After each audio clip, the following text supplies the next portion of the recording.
also will be affected due to the pressures from the parents as well as the society. We know that there are different factors influencing the academic performance of the students, especially the classroom environment, the teacher support, and also the characteristics of the students and family, and also depending upon the students' pressure that is experienced due to the parents' expectations and the family's educational background. Also, sometimes the students come from the poor socio-economic background, which in turn affects their performance at the school, which again leads to anxiety or stress in the school. And all these factors may cause different levels of academic stress and anxiety.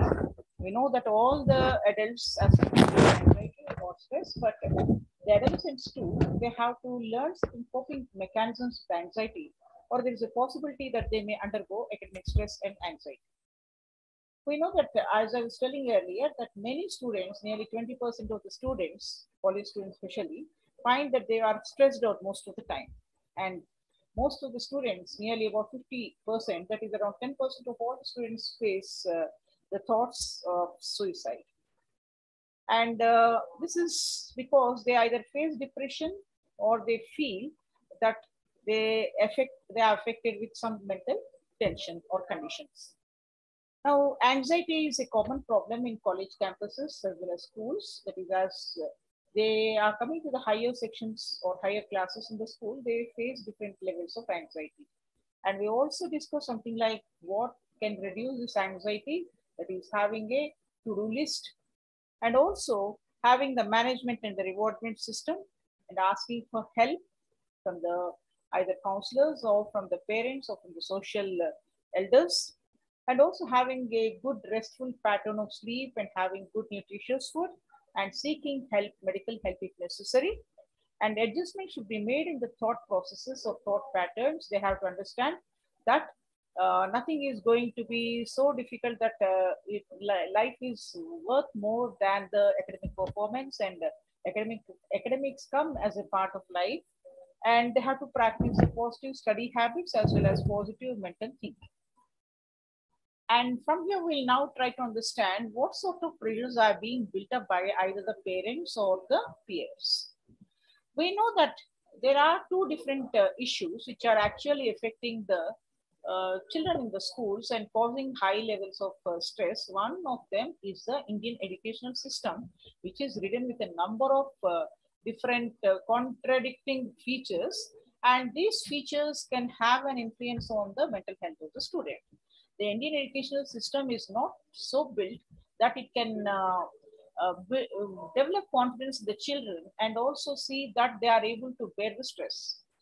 The parenting in India is another condition which is actually being a cause of stress in the children. Several studies have shown that most of the parents are not aware that there are certain disorders like dyslexia in children. Dyslexia is that the children are not able to differentiate between certain alphabets, or they have difficulty in understanding. For example, students with dyslexia are, they find it difficult to find the differences between B and D, the alphabets.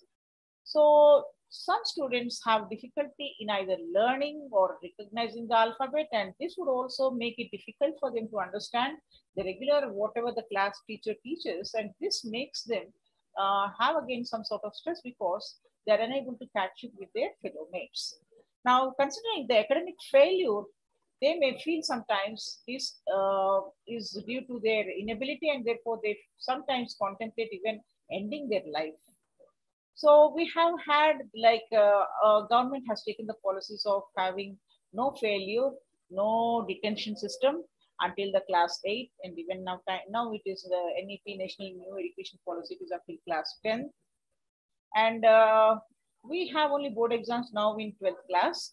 In Maharashtra and Tamil Nadu, it is known that most of the parents, even in Andhra Pradesh, that they compel their wards or the students to give their utmost to the studies, and this actually helps the students to become somewhat stressed out. Most of the parents want their wards to be either doctors or engineers.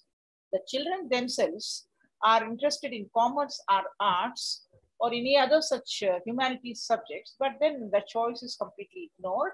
This is because the parents feel they always make comparisons and they shame kids, and this brings a sort of inferiority feeling in the children. Parents, of course, want to have the best for the children, but it is easy, very easy for them to give pressure to the children.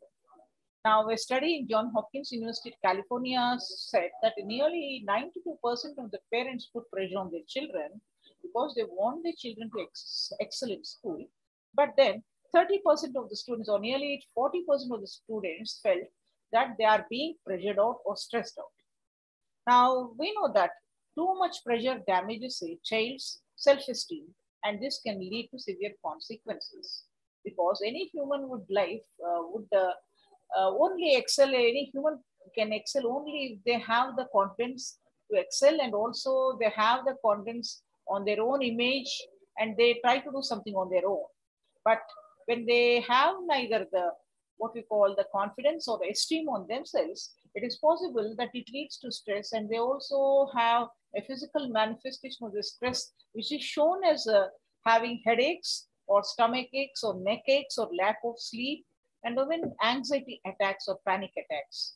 So the children, whenever they feel they are not up to the parents' expectations, they feel somewhat disheartened, and also they have a feeling of worthlessness, and they find that most of the teenagers even contemplate or think about suicide, and this can actually, the rates have actually not doubled, tripled, but quadrupled since 1950s, as per the study done in the University of St. Thomas. Now, what is peer pressure? Peer pressure is normally what a student would or wouldn't do.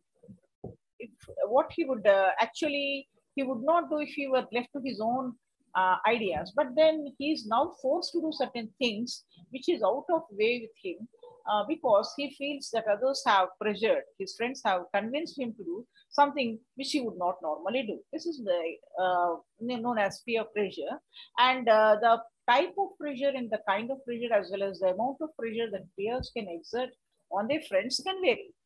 Now, a peer pressure might ask you to do something, and then they may tease or coax you if you are not able to do that. And now the person is forced to do such a behavior, which may not be felt good by him, or it may not be what we call of value to society. Now, this pressure will be somewhat forced, or sometimes is forced, and this would actually make the person somewhat sort of a bully. So a bullying person may make the other persons, the pressure may be such, but at the same time, the student who is bullied or who does according to the pressure shown by the peers will also feel bad about it, but he goes on doing these things, and because he feels that if he doesn't do as bullied, he will be made an outcast, or he will be ignored. Now, the main causes of peer pressure are, most of the time, why does one is convinced to do as one peers ask, is because they have a desire to fill in the to fit in. Actually, they have a desire to fit in the society with his friends, and they also find that to gain social acceptance and to see that they are not rejected, that they have to bend into the peer pressure. We also find that hormonal inconsistencies is one of the reasons why peer pressure is put on, and the consequences of being rejected by one's peers is a source of embarrassment to the person, as well as a source of shame, and this can have very negative effect on the teens. That is why most of the students, they bend to the peer pressure. The personal social confusion, or sometimes anxiety, and also the feeling that they should be accepted by their friends, are the other reasons why peer pressure is given much, what we call peer pressure is actually considered by the students. And also sometimes some students come from such family background where there is no clear rigid structure, and where morals are not clearly spelled out or followed. And in such a situation, it is very easy for the students to bend to the peer pressure. Now, who are the most vulnerable people who are subjected to peer pressure? people who have little boundaries at home, and also those with no much expectations at home, nor having no strict rules at home, they can actually bend to this peer pressure.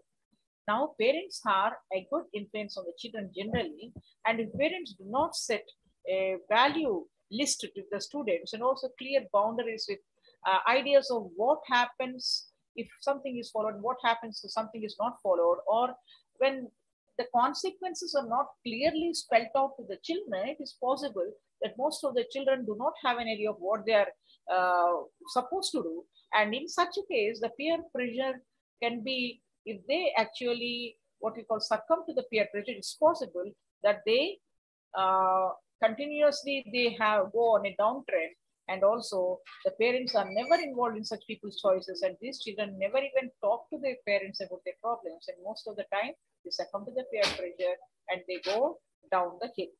And here the children's confidence also takes a step back, and it is possible that the children who succumb to the peer pressure are not strong enough to actually voice their opinions and say this is not right. Peer pressure, of course, can be a positive influence too, but most of the time it is possible that when the person has the strength to say no to bad peer pressure, or the peer pressure which can have a negative effect on the candidate or on the society, it is possible that the positive the student may go to another group which may have positive peer pressure. Now, peer pressure is the negative peer pressure, especially can have a bad influence. That is, for example, it is possible because of the peer pressure that the children choose the same sort of hairstyle or jewelry and also the same clothes, or sometimes they follow the same TV shows as their friends. Sometimes they have the same way of talking or having, I mean, the same phrases are used in their talk, the way they talk, and they also sometimes show the same sort of risky behavior, or they tend to break the rules of the society. Now, this is because they want to go against the society. At the same time, they want to show that they are capable of many things which society doesn't accept. For example, smoking, using alcohol or drugs, or dating or involving in other sexual activities can also be the reasons why peer pressure can have a negative effect. Now, we know that most of the higher secondary students in Calcutta also express academic stress, and parental pressure for better performance also was found to be responsible for the academic stress. And this coupled with peer pressure can create problems. And also sometimes the parents criticize the child's performance, especially if it is not good. And this would actually make the students go and depressed a bit. And this can also demean their achievement, whatever they have scored. And then it's possible that most of the students become outward, and it's possible that they succumb to the negative peer pressure. So it's a confluence of the parental pressure as well as the peer pressure sometimes in some cases, which can lead to the underdevelopment or sometimes negative development of the student. Now let's consider another aspect of bullying. Now I'm actually dealing with these things because most of the stresses what the students find in schools or in colleges or in any other education institutions, these stressors can sometimes be possible. It is possible that they be converted into anxiety, and coupled with societal influences, it's possible that the students may not gain, and having no either a stronger person or a counselor in their lives or a parent whom they can depend upon, it is possible that most of the children can go down a negative axis, and this will actually, this sort of plummeting down of their careers is also possible. So lots of human potential is lost because the reasons of the student's anxiety or the stressors or the parental influence or the peer pressure are not properly understood by the parents as well as the system. Now, coming to the fact that bullying, the Center for Disease Control and Prevention defines bullying as unwanted aggressive behavior among school-aged children that involves a real or perceived power imbalance. So, whenever the children feel that there is a power imbalance among them, it is possible to overcome this real, that sometimes the imbalance may be real, sometimes just the children may perceive it as a somewhat imbalance and they want to set it right. And this they do by bullying.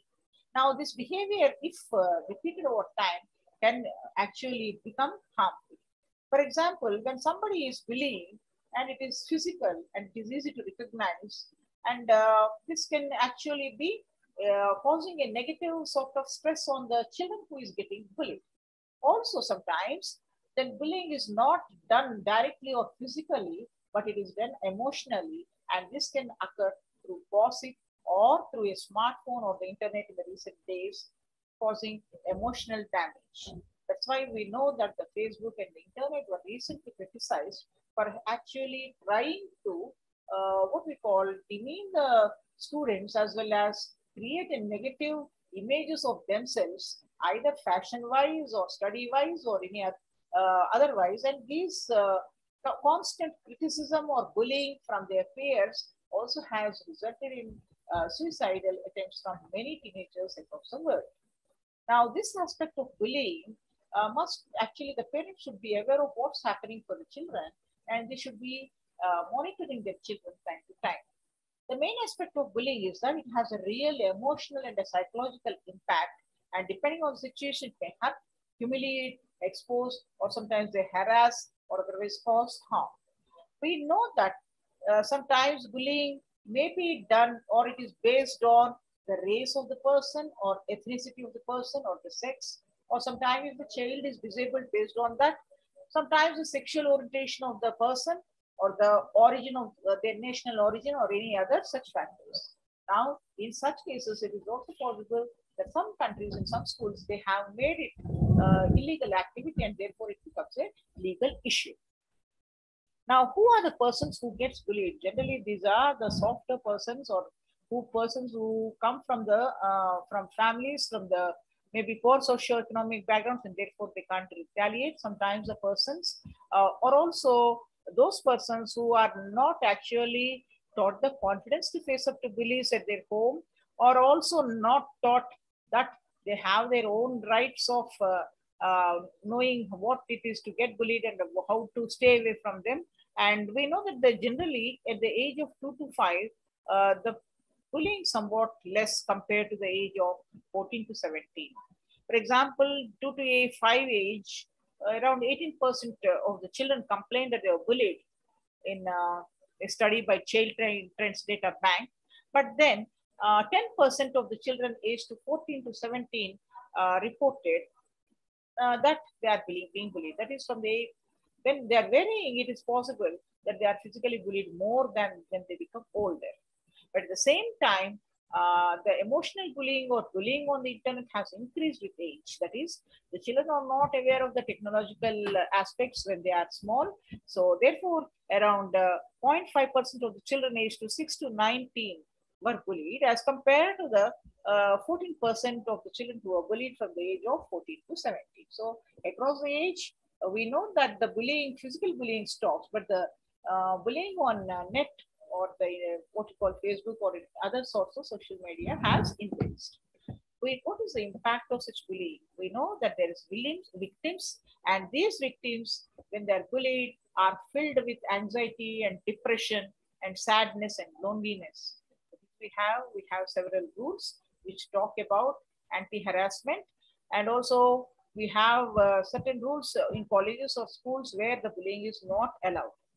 We know that the children who actually undergo such bullying, they're afraid to speak out, they're even afraid to share their viewpoints even with their parents. Sometimes the children have trouble sleeping or eating, and they are they do not enjoy the activities they would normally enjoy, they become quiet, and academic performance suddenly drops, and they're no longer interested in schools. They may even skip the school, and they also see sometimes instead of being away or aloof, sometimes they have anger or rage seen in them. So we have to talk to these students and see what is actually troubling them, and if there are such issues of bullying done by their peers.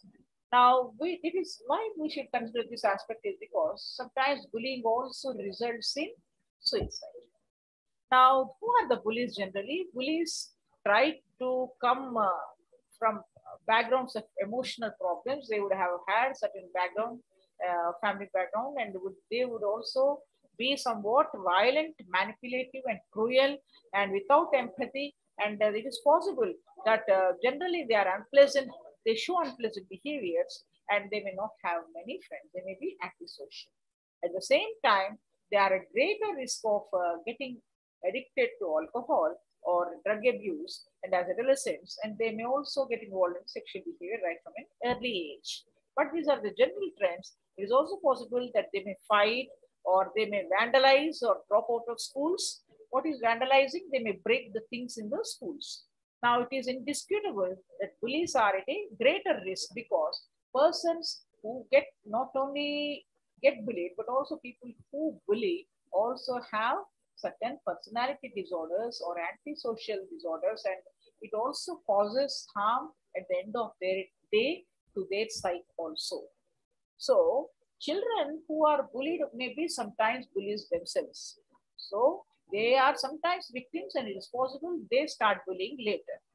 And this sort of long-lasting psychological effects may be severe when compared to the victims alone or bullies alone. They may have some more problems as compared to either of these people. Now, we know there are certain people who stand aside and watch when some bullying is being done, and these are known as the bystanders. And bystanders have shown a different behavior.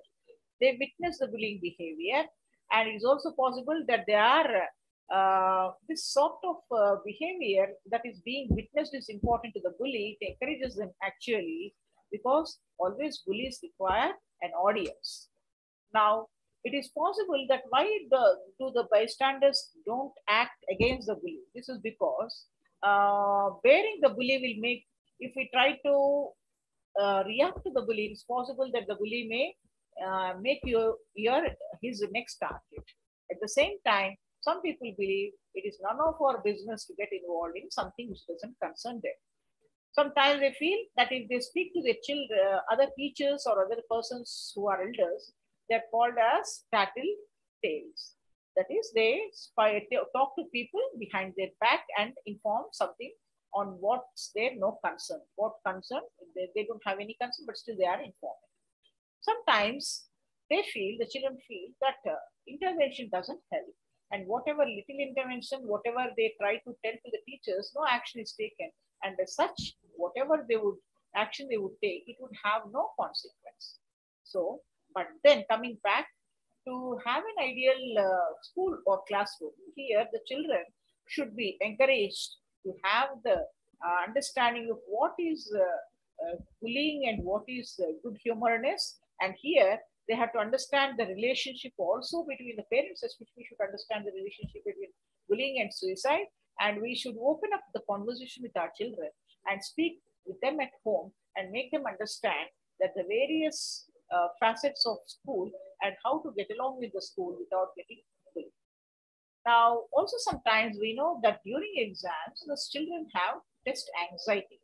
And this anxiety nowadays is also found to be having lots of impact. Especially recently, we know that several students have committed suicide in the Tamil Nadu due to their failure in the NEET exam, the exam which helps the students to become medical students. Now, this is because they have an anxiety. This is known as a psychological condition which people experience extreme distress and anxiety in testing situations. Many people, of course, express some sort of stress while undergoing a test, whether it is before exams or after exams. But if you have too much of stress, it may impair one's learning, and also it can hurt the test performance. So one should be calm and equivocal while one is writing the exam, but it's possible most of the time, either due to parental pressure or societal pressure, the student may feel extremely stressed out, and then he may feel anxiety. And this is because in spite of taking every notes and in spite of going through the whole thing and even attending extra sessions, the stress is enough for a person to forget all the things he has studied. So when the test is presented, the student finds he's at a loss, he forgets the whole thing. This is because he's in a state of panic. And if this experience is sounding familiar, then that means one is suffering from test anxiety. Now, the severity of test anxiety may vary from person to person, and the more stressed they are, the more possible the exam may be, one may be a failure to such exam. We know most of the time that the students complain of having butterflies in their stomach, or being tensed up, or being nauseous, or also being having headaches, etc. Now, this is because excessive can make it, fear can make a person difficult to concentrate and also to recall things, because whatever one studies, to recall or to remember certain things, they require a peaceful and calm mind. So one may blank out in the exam hall, and the inability to concentrate and recall information may contribute again to more anxiety and more stress. Now, this will make it more harder to focus the attention on the test. What are the symptoms of the test anxiety? We have general symptoms. Only some students who are incapacitated by their anxiety or panic attacks before exams, it is possible it may be from slow, milder to somewhat severe sort of stress. And according to the Anxiety and Depression Association of America, symptoms of test anxiety can be physical or behavioral or cognitive and emotional. What are the physical symptoms of the test anxiety? Generally, the students find that there may be sweating or shaking and having rapid heartbeat, dry mouth, fainting, nausea, headache, or diarrhea. Milder cases of test anxiety can cause a sort of feeling of butterflies in one's stomach, but severe cases can make the student physically ill. Sometimes we find in exam halls, most of the students about to drop out because they suffer from severe anxiety attacks. Also, sometimes we find that their cognitive and the behavioral symptoms can be seen. We find them either fidgeting or avoiding the testing situations. Because of the severity of the test situations, we find some of the students even drop out from the schools, and they feel bad about it because they feel that they are not able to meet up to their parents' expectations. And to overcome it, the students also go for substance abuse or drug abuse so that they try to self-treat their anxiety. Now, people with test anxiety report blanking out, and even though they know the answers, they are unable to actually write down something. And this is because negatively talking to oneself, self-talk, or having difficulty in the concentrating on the test, or having racing thoughts which do not actually help in writing down the exam. These are the cognitive symptoms of anxiety. Now, there are emotional symptoms too. Sometimes we find that the students show depression or low self-esteem, anger, and a feeling of helplessness when they are faced with certain situations. Now, the students feel that they are no longer able to change their destiny, that they are becoming forgetful in the exam, and they become helpless, and they berate themselves, that is, they chide themselves or scold themselves for their symptoms and their poor performance and compared to their friends.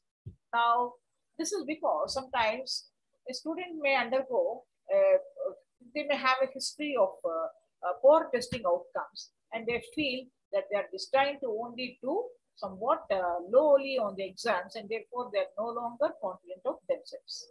Most of the times, the students have to prepare it throughout the year, but most of the time, as they are unprepared, they feel that they are anxious ridden, and this is because they feel they have not studied well, and therefore they're not good enough to write the exam. Sometimes the students fear failure in advance. Before writing the exams, they feel that the failure may result in certain things, and this may actually hamper their performance in the exam.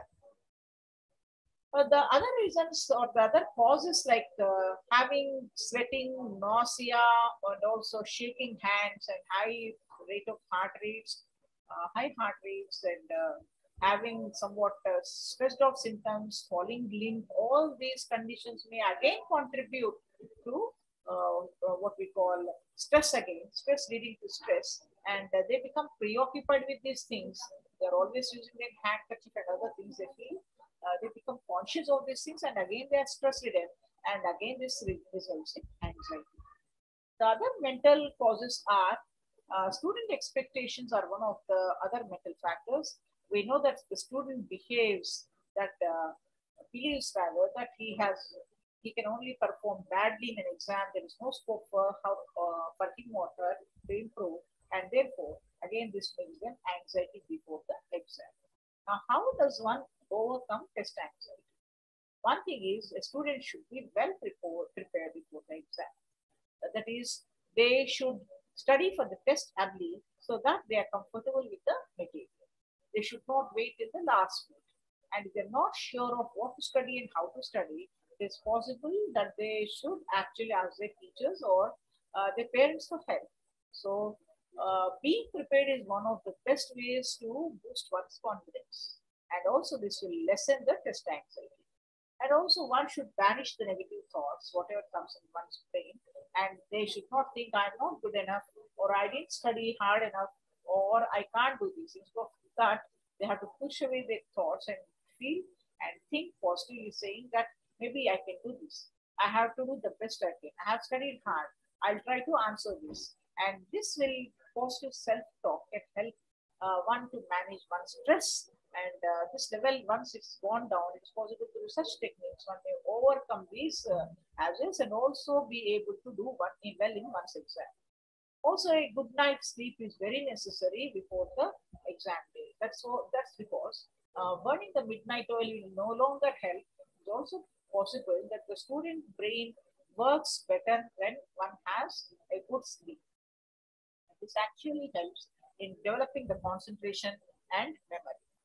Also, it is necessary that the student should take deep breaths while writing, while one is anxious, and working through each question and problem at a time, and taking deep breath between them, and also making sure that the lungs get plenty of oxygen will also give you a sense of focus and also a sense of calm, because it's the oxygen which actually cools down, and also your metabolism will become normal and you are able to breathe out, and this will reduce the stress on the brain. Avoid the perfectionist trap. This is because everybody will not be able to do everything to the perfection, and one student may not be able to score the highest in all the subjects. One can only do one's best, and one when worked hard should be able to master the knowledge and not be fighting for getting the highest mark or being competitive enough, but they should aim to learn as well as excel, but not with the idea of self-destruction. That is, any knowledge should be able to fulfill their potentiality or desire for learning. It is possible that one is not a perfectionist in all cases, and the students must be made to understand that they will have to gain knowledge with the sense of knowing more information and the ability to put it in practice when required, but not with the sole sense of achieving marks. Also, it is possible that most of the families, the students coming from here, rich and influential families, or having wealthier families and educated families, these children are exposed most to stress sometimes, and they also show suicide ideation because here the parents are somewhat more forceful in their expectations on the children. And because of the pressure, especially from the states of Maharashtra, Tamil Nadu, Andhra Pradesh, West Bengal, and Madhya Pradesh, these states have set the worst precedents in this field. And we find that the child's mind, the undue pressure is creating such a problem that the people charged with such feelings are committing suicides. This is leading to a number of other psychological issues also in youth and adulthood. More people die from suicides and from homicides in such cases. Depression is a common and disorder that is which is negatively affecting most of the youth. And depression shows certain signs. That is, depression has shows the depressed candidate shows signs of feeling hopeless and empty. They show less energy. The energy they are completely filled with fatigue, and they have inability to concentrate on something. They are not interested in either pleasure or enjoying anything, and they show the signs of irritability. They are easily stressed out and they show irritation. They also have certain sleep problems, like they sleep a lot or have very limited sleep. The binging on food is another symptom of depression. They eat more or sometimes they completely leave the floor. So these physical symptoms are also accompanied with other symptoms like having headaches, stomach aches, or pain. So the people who are depressed and they commit suicide usually do talk about it. And whenever they make such comments, we should be careful to understand what was their idea behind it, because there is a long-standing belief that people who talk about it sometimes they are seeking only attention. We tend to what we call leave that and say only maybe the student is striving for attention. But it's possible that this is a signal or indication that the student is contemplating something on the lines of suicide, and one should take precaution and consider this is a dress rehearsal, and these people can also come suicide.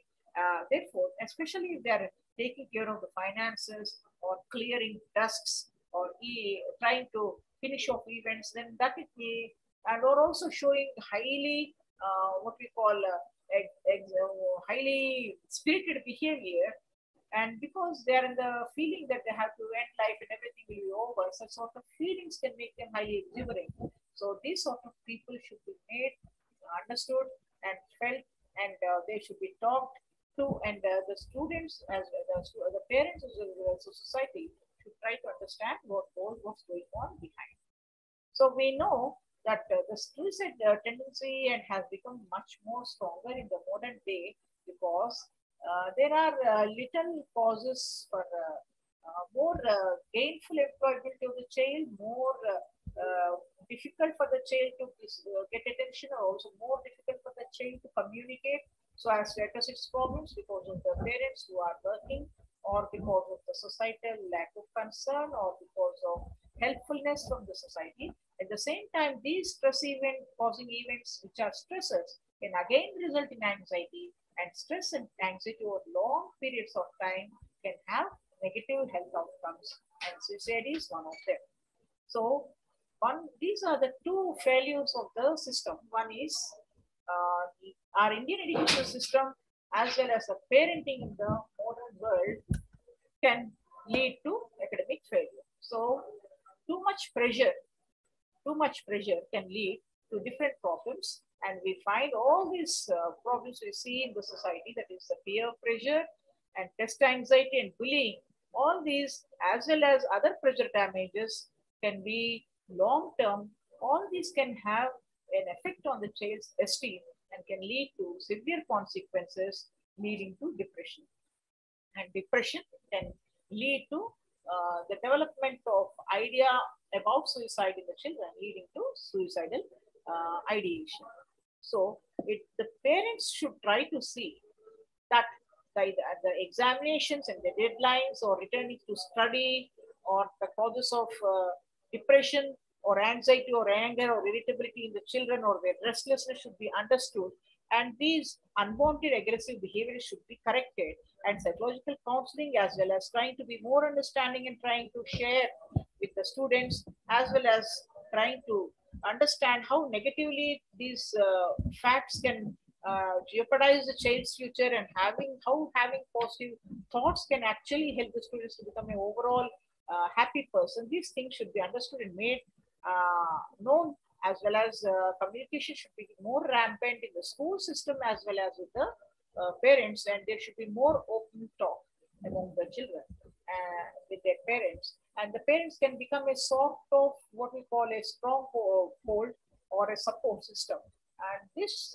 should be told to the parents time and again by sociologists or career counselors or the schools, that the parents should not try to put too much pressure on the system, because this will only make them go in a negative way, or sometimes leading to the darkest phase of this, that is going for suicide. And this sort of things can actually are not of help to students to become as rich individuals, full of life, having the potential to develop, maybe in different fields, not according to what the parents contemplate or expect, but every student has a way of developing, and every person is a rich resource unto himself, and there are ways in which a person can develop. Only they undivided, the unrecognized potential needs to be tapped out by the parents as well as teachers, and knowing this, healthy, educated parents can be more conscious of these things and help their children to become more developed and administrative. Then I'll stop here. Tomorrow we'll continue